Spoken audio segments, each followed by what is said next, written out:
Some months ago, a German television team contacted me because they had heard about my science challenge and had found a physicist at Georgetown University I could debate. They also wanted to make it as easy on the scientist as possible, so their idea was simple. They would record me on video, reading 5 quick science-based questions, and then send that recording over to Georgetown, and he would respond in kind. This is what I read on camera. 1. Long-distance photography. The mainstream science formula for the curvature of the Earth is 8 inches per mile squared. An easy comparison would be the falling rate of 32 feet per second. So 8 inches per mile per mile. 2 miles is 2 times 2 equals 4 times 8 inches or 32. 3 miles is 3 times 3 equals 9 times 8 or 72, and so on. At 50 miles, the curvature is 50 times 50 times 8, coming in at over 1,600 feet of curvature. And yet, with HD cameras, we can pull boats back into frame that are well beyond visual range. Not only does the new technology clearly show that it's not a mirage, but the same objects can be viewed in infrared and can be targeted ship to ship by beam radar. Can science explain this? They had no answer. Number 2, vacuum versus gravity. The force of a vacuum is measured in units of torr, T-O-R-R. Even a low-level vacuum can overcome gravity here on the surface. In building molecule-free chambers for the manufacturing of electronics, a series of massive pumps are needed to create a 99% vacuum. That's -9 torr. And for the remaining 1%, horsepower isn't enough. It can only be achieved by a chemical leaching process. That being said, how is the -10 torr vacuum force of space not ripping off the atmosphere of this world? What is gravity? And remember that there are gases that already defy it, like helium, hydrogen, and fluorocarbons. Isn't it more logical to suggest that the atmosphere is being contained in an enclosed, pressurized system? They had no answer. Number 3, eclipse shadow. Mainstream science tells us that the moon is over 2,000 miles wide, and yet during the 2017 American eclipse, no offense, the moon's shadow was only 70 miles wide, a reduction of over 97%. This is what the equivalent of having a 6-foot man walking in front of a wall where his shadow is smaller than an action figure at only 2 inches. Where do we see this in our everyday lives? We've seen a shadow's actual size and some much larger. Where can we see small shadows? The flat Earth community says that the moon is less than 50 miles wide, much closer and the same size as the sun. Isn't this explanation also possible? They had no answer. Number 4, moon temperature. Science has yet to address this relatively new discovery that the moon generates a cold light. We all know that in the daytime it is 90 degrees in the sunlight, 80 degrees in the shade, depending on conditions. I know I'm not going to do the Celsius conversion up here, sorry. However, at night, especially when the moon is high in the sky, we see the opposite. While it might be 50 degrees in the moonlight, it's warmer at 60 degrees in the moon's shade, sometimes showing temperature shifts of over 13 degrees Fahrenheit. In addition, under controlled experiment conditions, magnified moonlight is even colder still, again, the opposite of sunlight. We can generate this with technology today using a cold laser. The question is, why is the moon giving off a cold laser light? They had no answer. Last but not least, the Van Allen belts. A simple yes or no question. Are the Van Allen radiation belts deadly? If yes, then how did Apollo 11 through 17 make round trips through these belts with only aluminum and plastic as shielding? No one died, no one got radiation poisoning, nobody even got cancer. I think there's still like 5 left. Radiation is only stopped by 2 metals, lead and gold. Both are very heavy and cannot be used in aerospace because of their weight. If the answer is no, the belts are not deadly, then explain the video currently on the NASA.gov website called Orion Trial by Fire, in which NASA clearly states that the belts are so dangerous they will not be testing manned capsules because they are unable to solve the radiation problem. Keep in mind, this is not an old video. It was created at the end of 2014. The scientist viewed my recording and folded like a card table. This piece was never aired. All that being said, my name is Mark Sargent, and I'm a flat earther.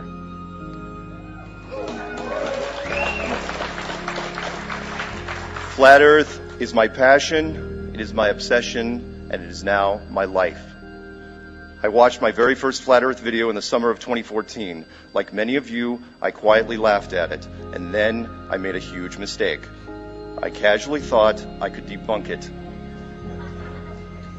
Then realized it wasn't so easy. I rolled up my sleeves and tried to shut it down for 9 months, and then I failed. Confused, irritated, and mildly depressed, I then published my very first Flat Earth video on February 10th, 2015, with my full name, address, and phone number, prepared for the ridicule that would inevitably follow. The video, called Flat Earth Clues, simply stated what I saw and prompted people to do their own research and ask questions. The phone rang almost immediately. A person on the other end of the phone said, "Tell me more." Then another call came, and another, and then the emails and the texts.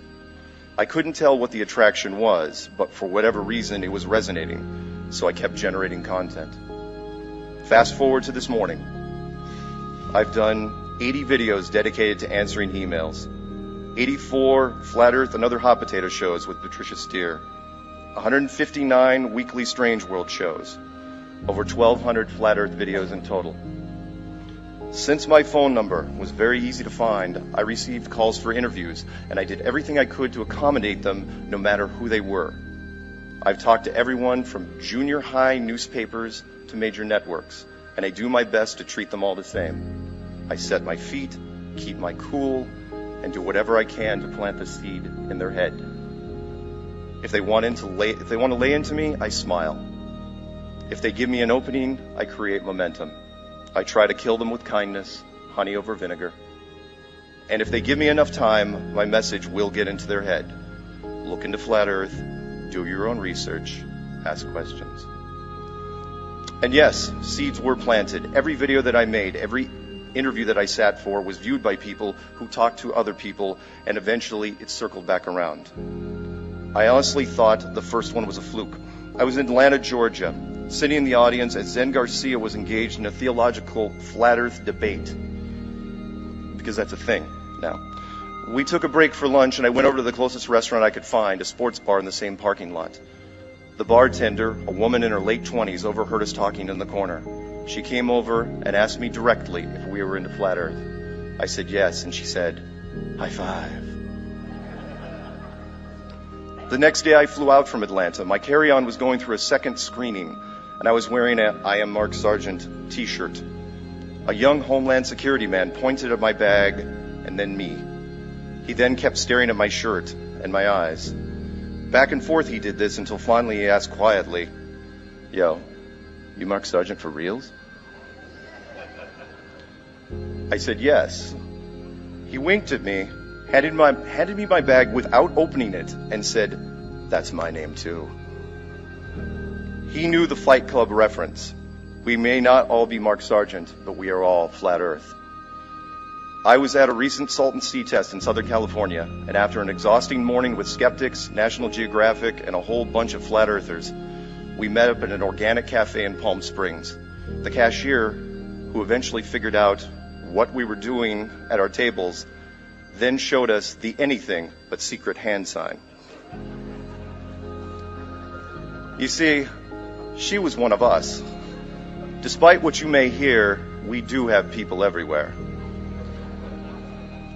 That same trip, I was out to dinner with a few people from the meetup. Patricia Steer received an invitation for drinks at the weekend home of a Hollywood icon. We went, along with Rob Skiba, and found out that the Flat Earth grapevine reached much further than publicly reported. When I got back to Whidbey Island, that's in Washington, by the way, if you guys didn't know, I walked past a construction crew. A young man was staring at me from a distance and then approached. He asked me if I was that guy from Flat Earth. Keep in mind, this is a rural island in the corner of the United States. That very evening, and I cannot make this up, my cousin called me from Manhattan. She was there in a wine bar with executives from one of the biggest Wall Street hedge funds in the world.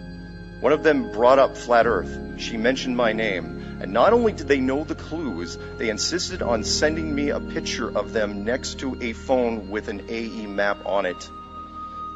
Only one other person in this room has seen that picture. My point, and I'm repeating myself for the documentary team who did not believe me, is that we have people everywhere. At first, I thought Flat Earth was like the Spice Girls, who, even though they sold 80 million albums, almost no one was willing to admit that they owned it. The truth about Flat Earth is that we're much bigger than the Spice Girls. Currently, the majority of our membership is in the closet. For every one of you here, there are hundreds of thousands, if not millions, with the same information and the same awakening. Think that's an exaggeration for the media that's here? A recent article inside Russia said that at least 3%, and these are the ones that admitted it, of Russians believe in the flat Earth. If that lowball number is true, that's over 4 million people, 4 million flat earthers just in Russia. They stand quietly and watch from the outside, waiting for the moment when mainstream makes it something to talk about without ridicule. For the community members who are on the front lines, and there's a bunch of them here, taking the hits day after day, I salute all of you. Just look at the amazing work these people have done in just 3 years. D. Marble got on an airplane with a spirit level, and he made national news. His channel now grows every day. Nathan Thompson has the largest Flat Earth Facebook group in the country. Patricia Steer has put herself out there on camera doing over 250 Flat Earth and other hot potato shows. Globebusters averages over 1,000 live viewers in a hangout, something that many globalist YouTube channels would be envious of.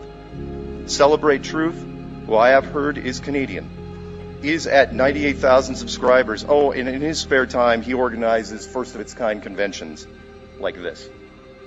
Jeranism has grown to over 113,000 subs. Rob Skiba is 145,000. Controversy 7, another Canadian, is at 151,000. ODD Reality is at 185,000. And there are many, many more. Too many, in fact, to mention here. Keep in mind that these aren't video game or makeup or food channels. Like Sparta, this is Flat Earth.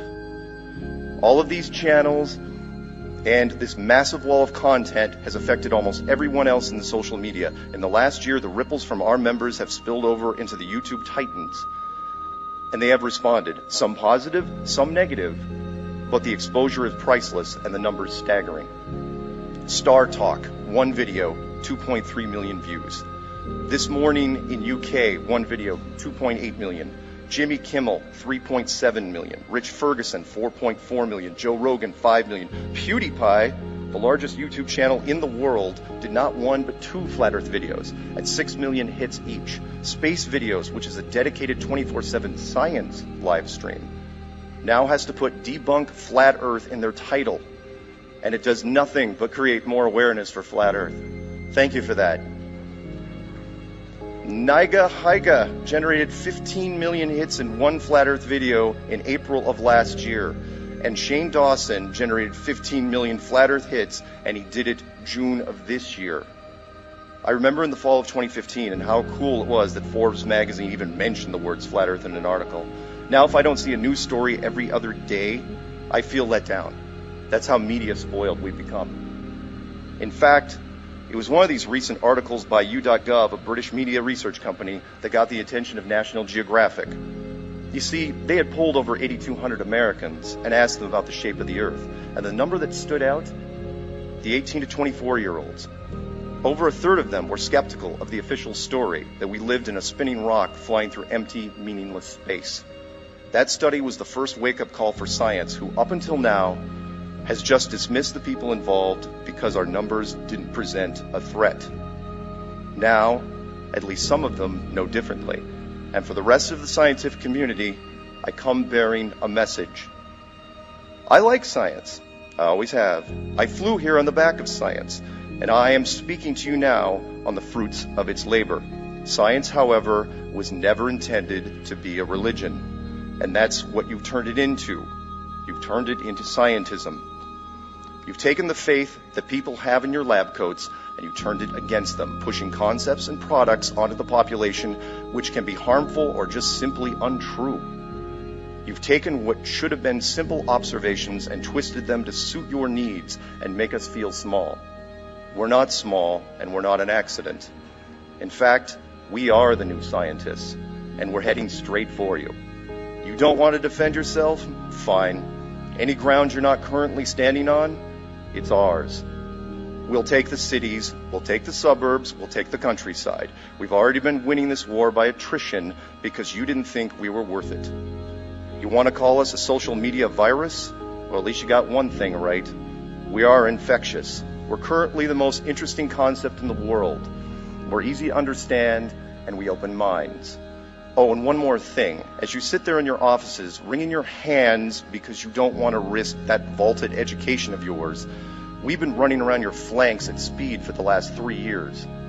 In closing, I'd like to circle back around. My name is Mark Sargent, and I'm a flat earther. Every day I try to set an example for the community. I make content, I do interviews, I fly to meetups, I place stickers, I leave bookmarks. My car has a license plate that says it's flat. Even my gaming guild is named Flat Earth. When I'm awake, I'm trying to figure out new ways to plant the seed, and I absolutely will not stop until Flat Earth has changed this world for the better, because that's what we all deserve, a better world. Long live Flat Earth. Thank you.